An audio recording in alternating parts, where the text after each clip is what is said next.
Bienvenue à l'enregistrement du culte pour ce dimanche des Rameaux. Nous commençons avec l'introïde.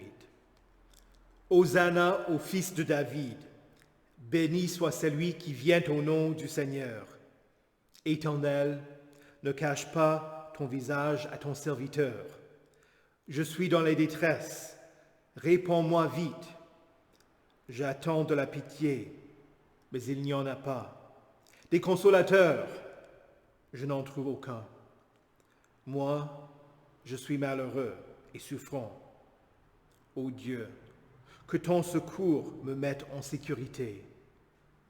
Je célébrerai le nom de Dieu par un chant.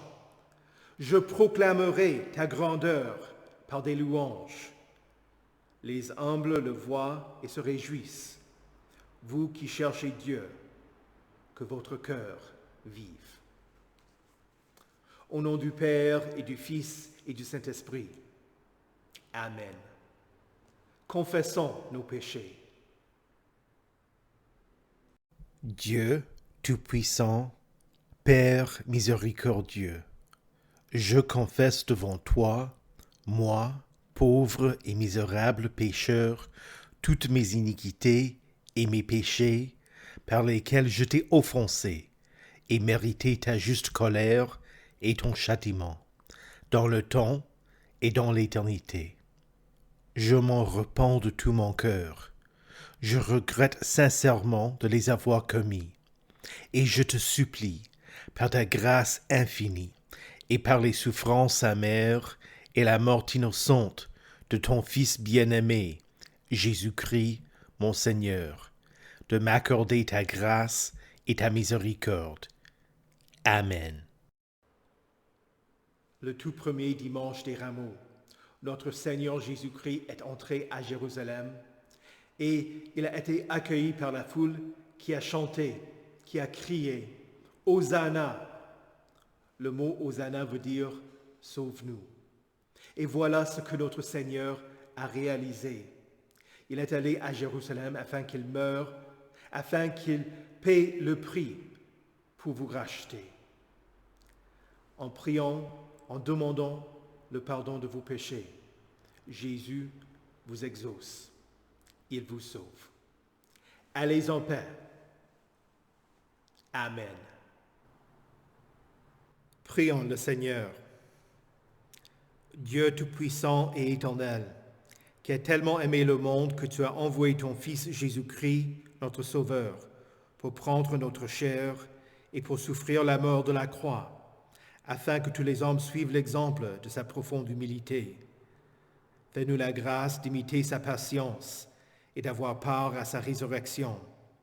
Par Jésus-Christ, ton Fils, notre Seigneur, qui vit et règne avec toi et le Saint-Esprit, un seul Dieu, maintenant et pour les siècles des siècles. Amen. Écoutez avec respect et recueillement les lectures pour ce dimanche des Rameaux. Tout d'abord l'Ancien Testament dans le livre du prophète Ésaïe au chapitre 50, les versets 4 à 9. Le Seigneur, l'Éternel, m'a donné le langage des disciples pour que je sache soutenir par la parole celui qui est abattu. Il réveille, oui, matin après matin, il réveille mon oreille pour que j'écoute comme le font les disciples. Le Seigneur, l'Éternel, m'a ouvert l'oreille, et moi, je ne me suis pas rébellé, je n'ai pas reculé. J'ai présenté mon dos à ceux qui me frappaient et mes joues à ceux qui m'arrachaient la barbe. Je n'ai pas caché mon visage aux insultes et aux crachats. Cependant, le Seigneur, l'Éternel, est venu à mon aide. Voilà pourquoi je ne me suis pas laissé atteindre par les insultes. Voilà pourquoi j'ai rendu mon visage dur comme une pierre, et je sais que je ne serai pas couvert de honte. Celui qui me déclare juste est proche. Qui veut m'accuser? Comparaissons ensemble. Qui s'oppose à mon droit? Qu'il s'avance vers moi. C'est le Seigneur l'Éternel qui viendra à mon aide. Qui me condamnera? Ils tomberont tous en lambeaux comme un habit dévoré par la teigne. Ici prend fin la lecture de l'Ancien Testament. Écoutez également l'épître dans la lettre de Paul aux Philippiens au chapitre 2, les versets 5 à 11. Que votre attitude soit identique à celle de Jésus-Christ. Lui qui est de condition divine, il n'a pas regardé son égalité avec Dieu comme un butin à préserver, mais il s'est dépouillé lui-même en prenant une condition de serviteur, en devenant semblable aux êtres humains. Reconnu comme un simple homme, il s'est humilié lui-même en faisant preuve d'obéissance jusqu'à la mort, même la mort sur la croix. C'est aussi pourquoi Dieu l'a élevé à la plus haute place et lui a donné le nom qui est au-dessus de tout nom, afin qu'au nom de Jésus, chacun plie le genou dans le ciel, sur la terre et sous la terre, et que toute langue reconnaisse que Jésus-Christ est le Seigneur à la gloire de Dieu le Père. Ici prend fin la lecture de l'Épître. Écoutez enfin l'Évangile de Matthieu au chapitre 21, les versets 1 à 11. Lorsqu'ils approchèrent de Jérusalem et qu'ils furent arrivés à Bethphagée, vers le mont des Oliviers, Jésus envoya 2 disciples en leur disant « Allez au village qui est devant vous. Vous y trouverez tout de suite une ânesse attachée et un ânon avec elle. Détachez-les et amenez-les-moi. Si quelqu'un vous dit quelque chose, vous répondrez « Le Seigneur en a besoin », et à l'instant il les laissera aller. Or tout ceci arriva afin que s'accomplisse ce que le prophète avait annoncé. Dites à la fille de Sion, voici ton roi qui vient à toi, plein de douceur et monté sur un âne, sur un ânon le petit d'une ânesse. Les disciples allèrent faire ce que Jésus leur avait ordonné. Ils amenèrent l'ânesse et l'ânon, mirent leurs vêtements sur eux, et Jésus s'assit dessus. Une grande foule de gens étendirent leurs vêtements sur le chemin, d'autres coupèrent des branches aux arbres et en jonchèrent la route. Ceux qui précédaient et ceux qui suivaient Jésus criaient « Hosanna au fils de David, béni soit celui qui vient au nom du Seigneur, Hosanna dans les lieux très hauts. » Lorsqu'il entra dans Jérusalem, toute la ville fut troublée. On disait « Qui est cet homme ?» La foule répondait « C'est Jésus, le prophète de Nazareth en Galilée. » Ici prend fin la lecture de l'Évangile. Heureux ceux qui écoutent la parole de Dieu et qui la gardent. Confessons notre foi. Je crois en Dieu, le Père Tout-Puissant, Créateur du ciel et de la terre.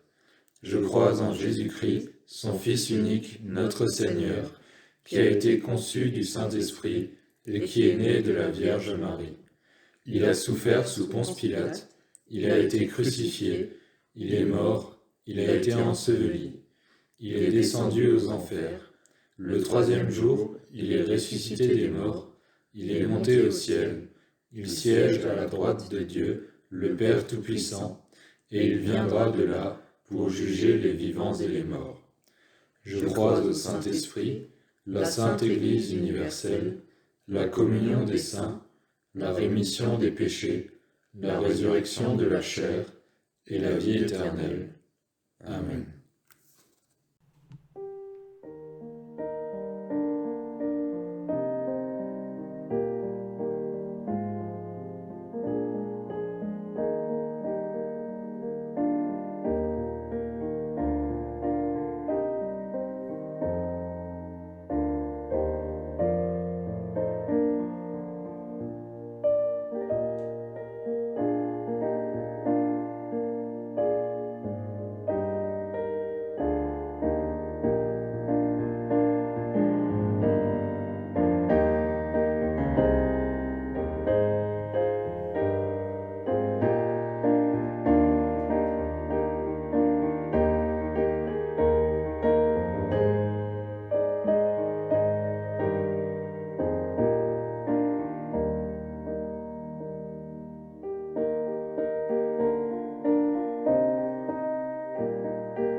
Prions. Seigneur Jésus, toi qui es le serviteur fidèle de l'Éternel, ton Père t'a donné le langage de tes disciples, afin que tu saches soutenir par la parole celui qui est abattu. Parle-nous aujourd'hui, à travers cette prédication, pour soulager l'âme troublée. Ouvre nos oreilles, afin que nous ne nous rebellions pas, mais t'écoutions, marchions dans ta lumière, et nous appuyons sur toi, notre Dieu. Amen. Saint de Dieu, précieuse et bien-aimée, que la grâce et la paix vous soient données de la part de Dieu, notre Père, et de notre Seigneur et Sauveur Jésus-Christ. Amen. Ce dimanche des Rameaux, nous méditons la lecture de l'Ancien Testament, qui se trouve dans les écrits du prophète Ésaïe au chapitre 50, les versets 4 à 9. Bien qu'Ésaïe écrive à peu près 700 ans avant la venue de Jésus le Messie, il donne tant de détails à son égard que certains appellent son livre le 5e évangile. Souvent, les théologiens divise le livre d'Ésaïe en 3 parties, marquées par le style et le contenu de chacune. Ainsi, on considère les chapitres 1 à 39 comme étant une section, les chapitres 40 à 55 comme une autre, et les chapitres 56 à 66 comme étant la 3e partie du livre. Dans la deuxième des 3, Ésaïe prophétise à propos de l'œuvre du serviteur fidèle de l'Éternel. Historiquement, les Juifs se voyaient comme étant le serviteur de l'Éternel. Pourtant, Ésaïe ne parlait pas d'eux, mais du Messie qui allait accomplir ce que la nation ne pouvait réaliser. Ainsi, on peut parler de Jésus comme étant Israël réduit à une seule personne. La nation n'était pas fidèle. Le serviteur à venir allait l'être. Probablement le plus connu des cantiques du serviteur de l'Éternel est celui qu'on trouve à la fin du chapitre 52 et au chapitre 53. On appelle la lecture du serviteur souffrant. Elle est le texte de l'Ancien Testament, toujours lu le Vendredi Saint. Ayant introduit brièvement le livre d'Ésaïe et les cantiques du serviteur de l'Éternel, retournons au sujet de notre prédication, la prophétie de Jésus dans notre texte.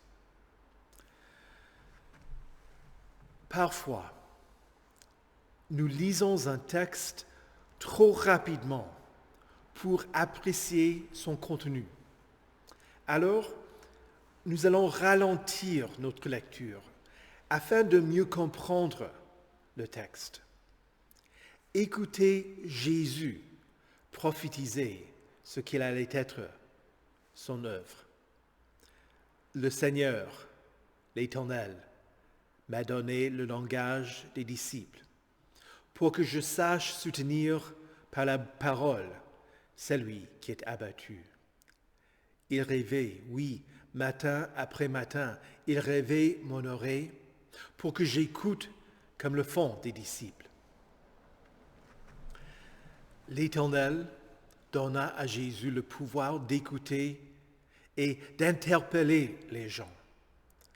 Ce n'est pas qu'il dise aux gens tout ce qu'ils veulent entendre, mais qu'il leur faut saisir.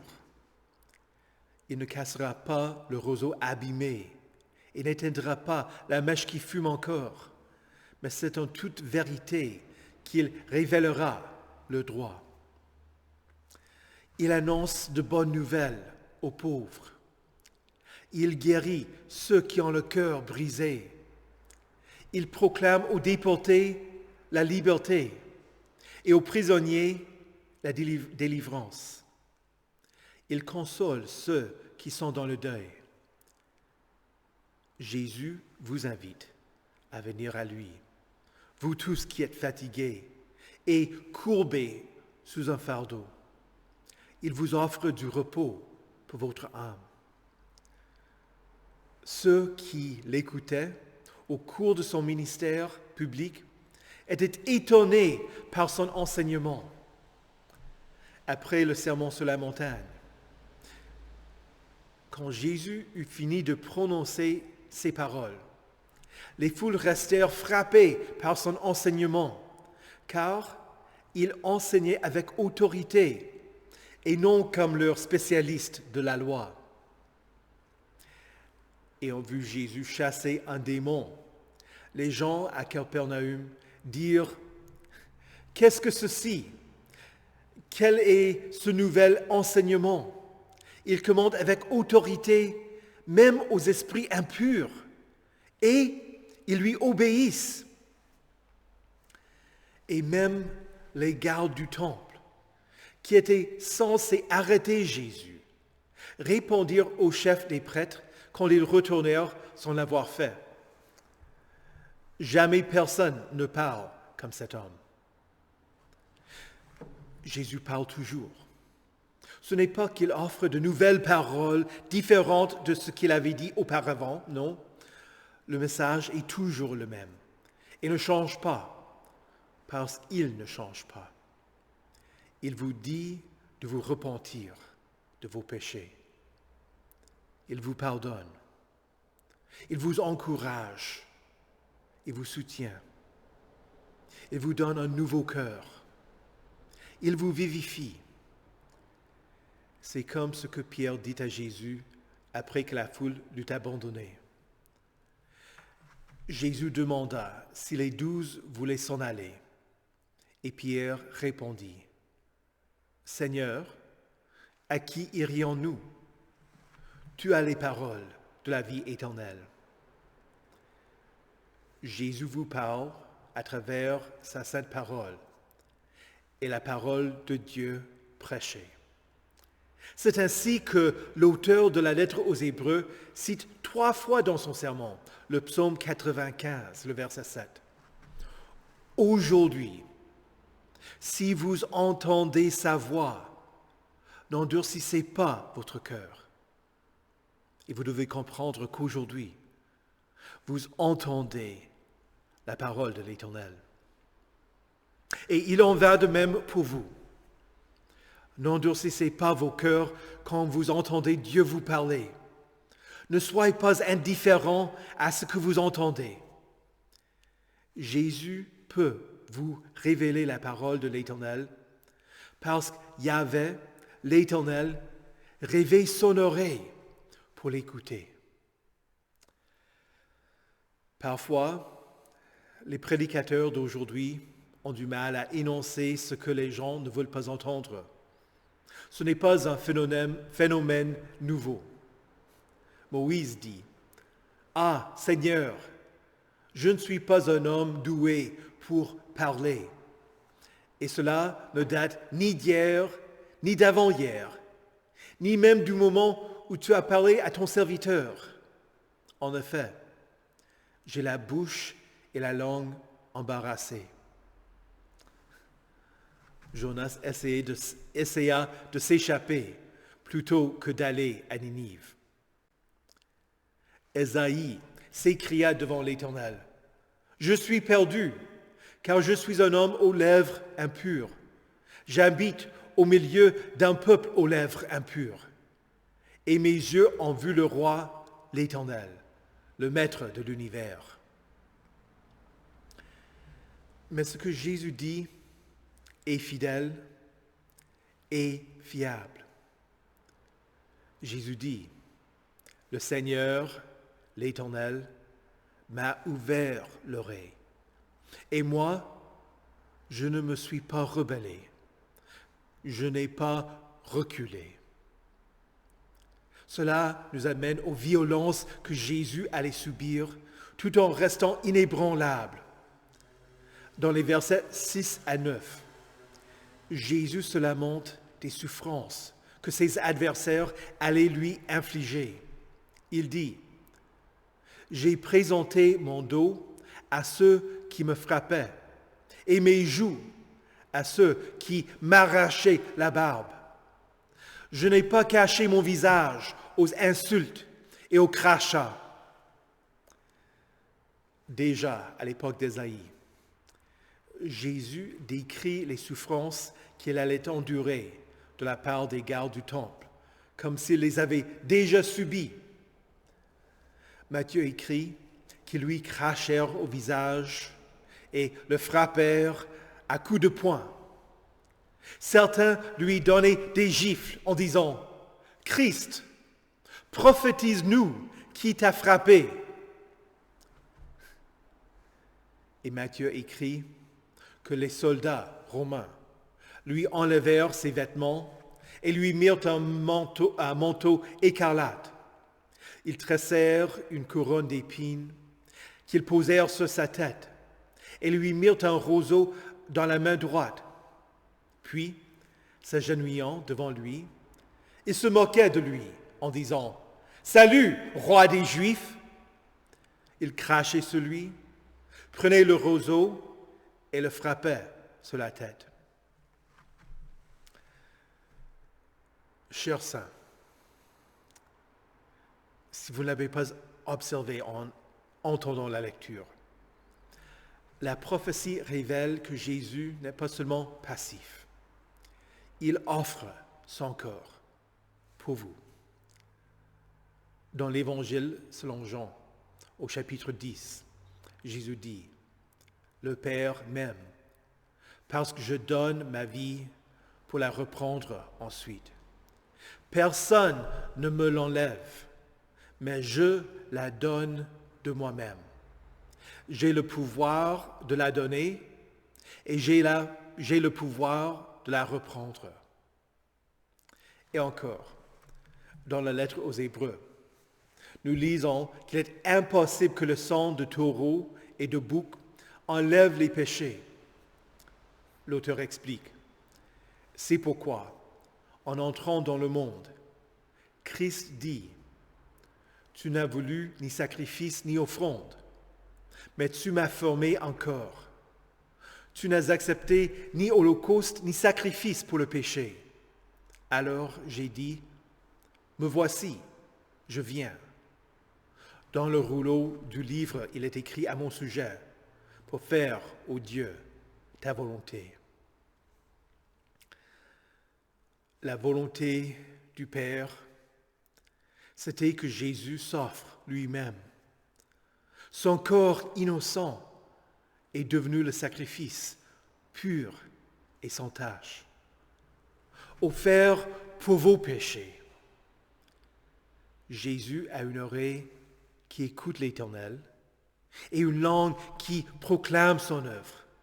Il présente son dos à ceux qui le frappent, ses joues à ceux qui lui arrachent la barbe, son visage aux insultes et aux crachats.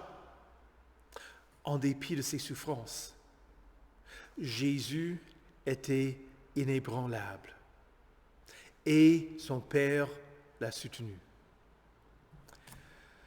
Au verset 7, Jésus dit, « Cependant, le Seigneur, l'Éternel, est venu à mon aide. Voilà pourquoi je ne me suis pas laissé atteindre par les insultes. Voilà pourquoi j'ai rendu mon visage dur comme une pierre. Et je sais que je ne serai pas couvert de honte. Pensez à ce que Jésus décrit. Le peuple de l'Ancien Testament abandonnait l'Éternel et mettait sa confiance en des idoles gravées. Alors, c'est comme si Jésus disait, « Vous voulez un Dieu qui ne bouge pas? Me voici. Mon visage sera comme celui d'une statue en pierre qui ne change pas. Je poursuivrai ma route jusqu'à la Sainte Ville, jusqu'à Golgotha. Peu importe ce que vous me faites, je ferai la volonté de mon Père. Et la raison pour laquelle je peux tout supporter, c'est parce que Dieu me vient en aide. Vous n'allez pas être triomphant. Vous allez me tuer, mais je serai victorieux. Je ne serai pas couvert de honte. L'Éternel me ressuscitera et il montrera que vous êtes les ignobles. Les versets 8 et 9 déclarent le vrai verdict. Bien que Jésus soit condamné par Caïphe, par le Sanhédrin et par Pilate, le dernier juge, l'Éternel, renverse les fausses décisions. Il le justifie. Nous lisons, « Celui qui me déclare juste est proche. Qui veut m'accuser? Comparaissons ensemble. Qui s'oppose à mon droit? Qui s'avance vers moi? C'est le Seigneur l'Éternel qui viendra à mon aide. Qui me condamnera? Ils tomberont tous en lambeaux, comme un habit dévoré par la teigne. » Voilà comment Jésus se révèle à travers la prophétie d'Ésaïe. Mais cette parole de Dieu demande une réponse de la part de ceux qui l'entendent. Le verset 10, le verset après notre texte, parle à chacun de vous. Jésus pose la question, qui parmi vous craint l'Éternel et écoute son serviteur? Si quelqu'un marche dans l'obscurité et manque de lumière, qu'il place sa confiance dans le nom de l'Éternel et s'appuie sur son Dieu. Est-ce que vous craignez l'Éternel? Est-ce que vous mettez votre confiance en Jésus? Marchez-vous dans l'obscurité et refusez-vous d'écouter Jésus? Repentez-vous. Placez votre confiance dans le nom de l'Éternel. Appuyez-vous sur Dieu. Pourquoi? Parce que le serviteur souffrant s'est donné pour vous racheter. Jésus vous parle aujourd'hui pour vous soutenir par sa parole. Alors, ajoutez vos voix à celles de la foule qui accueillit Jésus en criant « Hosanna au fils de David ! Béni soit celui qui vient au nom du Seigneur! Hosanna dans les lieux très hauts !» Le mot « Hosanna » veut dire « sauve-nous ». Et quand vous priez cela, l'Éternel vous exauce. En Jésus, par sa mort, vous êtes sauvés. Au nom de Jésus. Amen. Que la paix de Dieu, qui surpasse toute intelligence, garde vos cœurs et vos esprits en Jésus-Christ pour la vie éternelle. Amen. Prions le Seigneur. Seigneur Jésus, le serviteur fidèle de l'Éternel, Nous te louons et te glorifions de ce que tu as subi pour accomplir notre salut. Fortifie-nous dans notre foi et conduis-nous pour que nous restions fidèles et soyons parmi les saints dans ton royaume qui portent des robes blanches et qui tiennent des feuilles de palmier dans leurs mains. Seigneur des seigneurs, si souvent nous avons de bonnes intentions et de bons projets. Nous lançons des initiatives et nous commençons pleins d'enthousiasme, mais si souvent nos projets n'aboutissent pas. Fortifie-nous pour que nous ne nous détournions pas des œuvres bonnes que tu as préparées afin que nous les pratiquions. Rappelle-nous que tu es le cep et que nous sommes les sarments, que nous demeurions en toi, persévérions dans les tâches que tu nous confies et portions beaucoup de fruits, sachant que sans toi, nous ne pouvons rien faire. Œuvre en nous pour réaliser ce qui nous dépasse et amène-nous à te rendre gloire pour tes merveilles. Aux sources de notre salut, nous te demandons de bénir l'activité missionnaire qui a pour but de te révéler au monde, afin qu'au nom de Jésus, chacun plie le genou dans le ciel, sur la terre et sous la terre, et que toute langue reconnaisse que tu es le Seigneur, à la gloire de Dieu le Père. À travers la prédication de ta parole, que les gens qui sont dans l'obscurité s'en échappent. En particulier, nous prions pour les membres de nos familles, les amis, les voisins, les personnes avec qui nous travaillons et toute autre personne qui est loin de toi.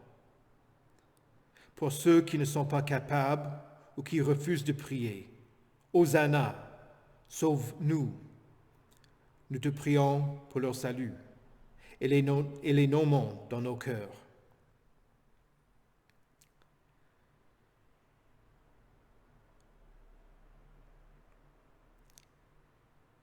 Dieu d'amour, toi qui es plein de compassion, tu fais de nous des prêtres royaux.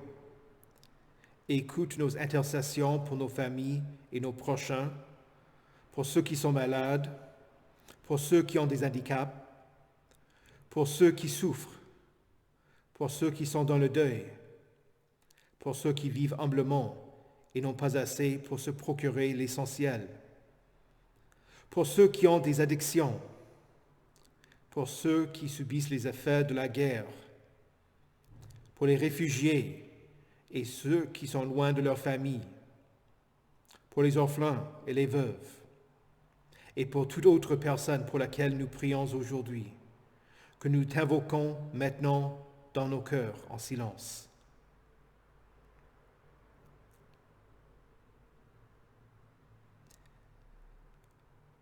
Seigneur Jésus, le roi des rois, nous te prions pour cette nation, pour ceux qui ont la charge de gouverner dans l'heure de la sagesse et protège ce pays afin que nous vivions en paix les uns avec les autres. Seigneur Jésus, nous te louons et te rendons grâce pour ta miséricorde et ta bonté. Tu intercèdes pour nous et tu nous donnes plus que nous te demandons. Que ta volonté soit faite dans nos familles, dans notre Église, dans nos communes, dans notre pays et dans notre vie. Toi qui vis et règnes avec le Père et le Saint-Esprit, un seul Dieu, d'éternité en éternité. Amen. Seigneur Jésus, conduis-nous à ton royaume et enseigne-nous à prier. Notre Père, qui es aux cieux, que ton nom soit sanctifié, que ton règne vienne, que ta volonté soit faite sur la terre comme au ciel. Donne-nous aujourd'hui notre pain de ce jour. Pardonne-nous nos offenses, comme nous pardonnons aussi à ceux qui nous ont offensés. Et ne nous laisse pas entrer en tentation, mais délivre-nous du mal, car c'est à toi qu'appartiennent le règne, la puissance et la gloire au siècle des siècles. Amen. Recevez la bénédiction de notre Seigneur. Que l'Éternel vous bénisse et vous garde. Que l'Éternel fasse luire sa face sur vous et qu'il vous accorde sa grâce. Que l'Éternel tourne son visage vers vous et qu'il vous donne sa paix. Amen.